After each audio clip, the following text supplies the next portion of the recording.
C'est comme si en France, j'avais appris de nouveau à parler librement, avec une forme d'insouciance que j'avais perdue.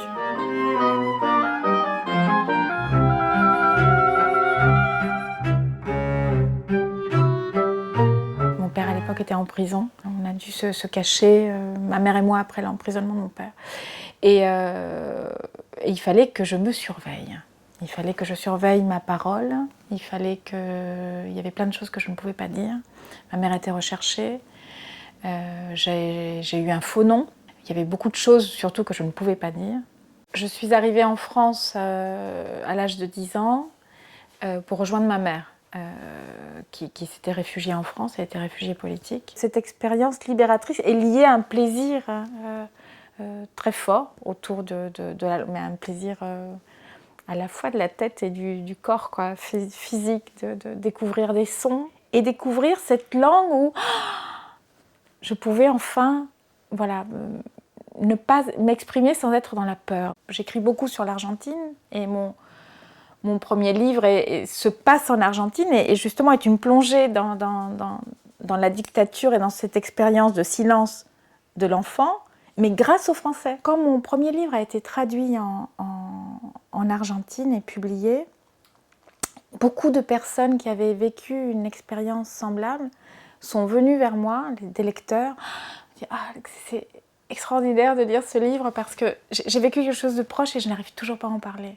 Et moi, j'ai l'impression d'avoir pu l'évoquer grâce au français. J'éprouve une sorte d'immense gratitude vis-à-vis de la langue française, même si parfois ce que je suis allée chercher, et c'était dans mon hémisphère hispanophone et dans mon histoire de l'autre côté de l'Atlantique, mais c'est le français qui m'a permis d'aller vers ce terrain un peu douloureux et dans un rapport douloureux précisément à la langue et à la parole.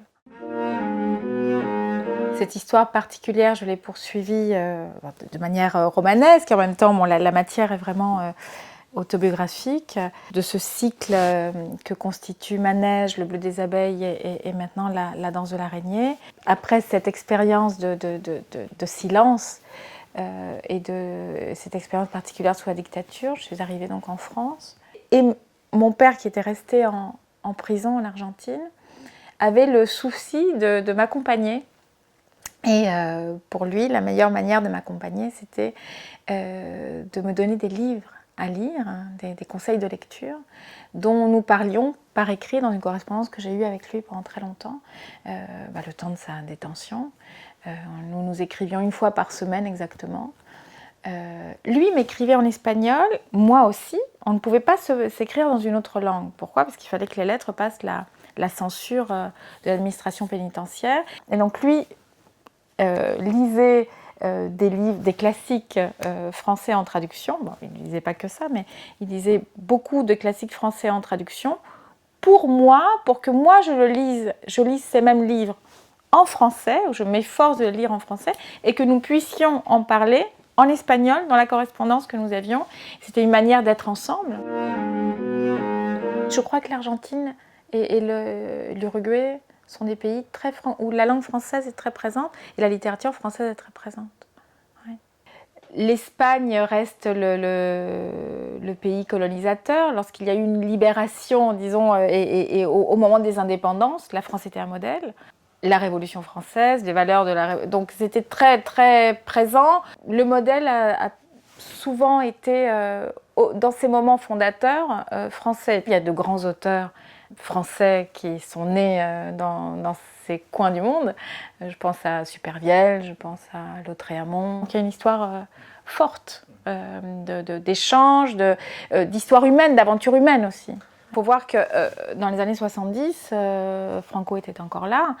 Quand Cortázar s'est installé à Paris, il était inimaginable pour lui d'avoir une vie d'écrivain libre, par exemple en Espagne. Donc et puis il y a une sorte de mythe, le Paris cosmopolite, le Paris des avant-gardes, est très très présent, qui attirait énormément, je pense.